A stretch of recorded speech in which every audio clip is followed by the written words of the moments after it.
Okay, thank you, Manfred, and good morning and welcome. My name is Carmine De Jesu, and I'm representing Stellantis in the AUTOSAR project leader team, and also in the steering committee. And the current year, I'm also the project leader speaker. So, on behalf of the project leader team, I would like to welcome you to this event that celebrates a new milestone in AUTOSAR journey. So we are here to celebrate the release R25-11. Let me remind you just the AUTOSAR mission in the next slide. AUTOSAR is a global partnership of leading companies in the automotive and software industry to develop together and establish a standardized software framework and an industry architecture for intelligent mobility.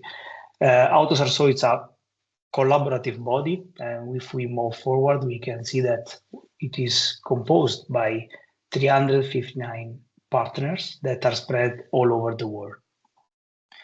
We can have a look to the organization of AUTOSAR, how it's organized, and how the person and the partner work together. So from here, we can see that AUTOSAR is composed from 12 working groups, leading working groups that are dealing with topics for both adaptive and classic platform, among which 4 are lead working group. They have to coordinate and define AUTOSAR activities for what concerns the software architecture, the methodologies and templates, the functional safety, and the security aspect.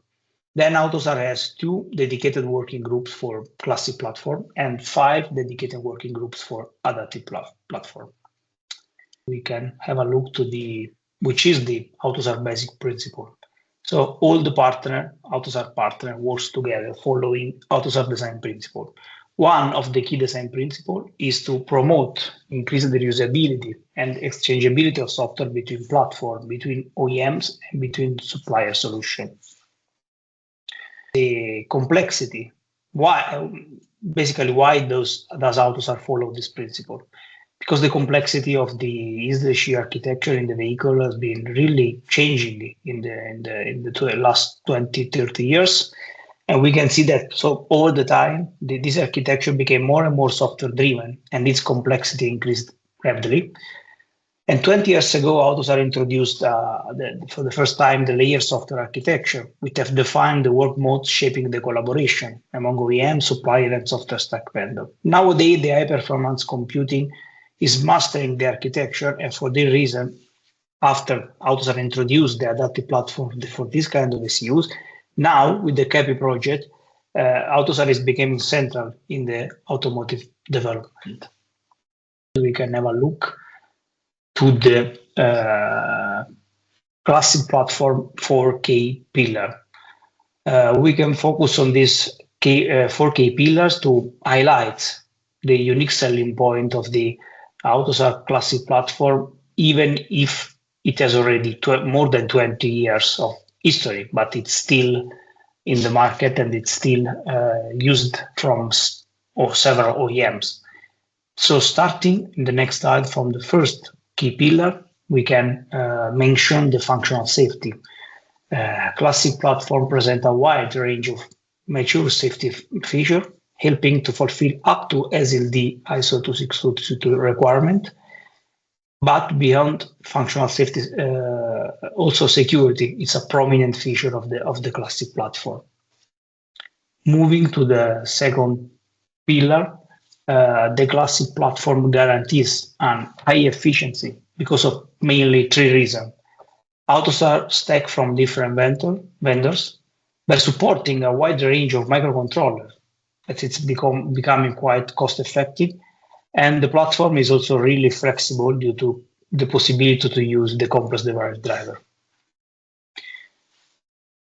The third pillar is that it's field proven due to the application of many years of this platform. Also, the platform gains a high quality due to widespread implementation in the automotive industry.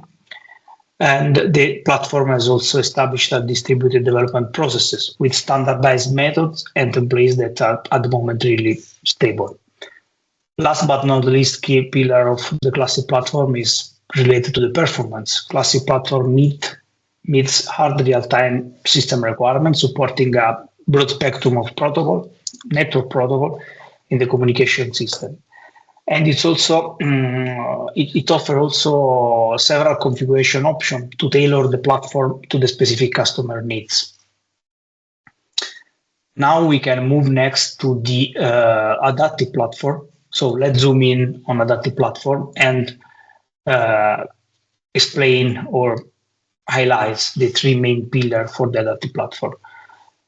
The first pillar is what we just said for classic platform is valid also for adaptive platform. So functional safety and security stands as an important pillar for this platform. And you can see on the right of the slide the high number of functionalities supporting them. The second pillar is it's a connected platform. So the adaptive platform also supports better connectivity. It can interact not only with classic platform inside the vehicle, but also to cloud or to other vehicle or to non-AUTOSAR system via various protocol like DDS, SAM IP, and V2X protocol. And moving next, another really important strength of the adaptive platform lies in its support for software updates. The platform, the adaptive platform architecture is optimized for over-the-air update, ensuring the efficient process for keeping software up to date, not only for adaptive, but also for classic platform. So moving to the next, we can have a really high-level view of what is the AUTOSAR software framework and what is the content of an AUTOSAR release. So the AUTOSAR software framework delivers specification for both platform as well as for foundation. Foundation contains common technical requirements and non-technical requirements shared between the two platforms, and its requirements are platform agnostic. With the adaptive platform specification, AUTOSAR release also C++ code for demonstration or validation of the requirement. And now, since this year, it's also targeting to deliver a production-ready code that will be embedded in the common adaptive platform implementation project. Stefan will illustrate it with more details later on during the today's release event.